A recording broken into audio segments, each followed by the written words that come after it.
Bugün parlamentin İntizam Komissiyasında Rəsulzadə barəsində fikirlərinə görə diqqət mərkəzindən düşən millət vəkili Naqif Həmzəyevlə bağlı məsələnin də qaldırılacağı gözlənilirdi. Lakin bu olmadı. Baxmayaraq ki, deputat Fazil Mustafa bu barədə məsələ qaldırdı və buna qiymət verilməsini istədi. Birinci vitse-spiker Ziyafət Əskərov isə buna ehtiyac olmadığını, məsələnin araşdırma tələb etdiyini deyib. Parlamentdə çıxış üçün söz istəyən Naqif Həmzəyevə söz də verilmədi. O daha sonra ayrıca olaraq jurnalistlərə açıqlama verərək sözlərini təhrif edildiyini, Rəsulzadəni tarixi şəxsiyyət olduğunu söyləyib. Tarixi şəxsiyyətlər haqqında ziddiyyətli fikirlər hər kəs söyləyə bilər. Amma elə bir personalar var ki, bunlar dövlətin qurucularıdır.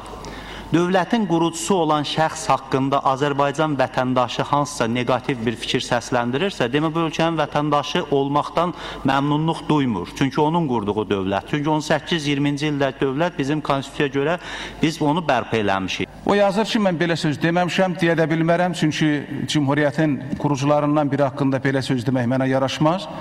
Sadəcə kontekstdən çıxarıb kimsə indi müxbir ola bilsin, necə yazıb, nə cür yazıb. Hər halda bu məsələ araşdırılmalıdır. Mən başa düşmürəm, söylədiyim fikirlərə görə yoxsa dediyim sözlərə görə günahlandırılaram. Dediyim sözlərə gəldikdə burada bir daha hər kəsin yanında bəyan edirəm ki, mənim tək və yeganə bir liderim var, o da ümumi liderimiz Heydər Əliyevdir. Demədiyim fikirlərə gəldikdə isə mən etmədiyim əməllərə görə heç bir məsuliyyət daşımıram.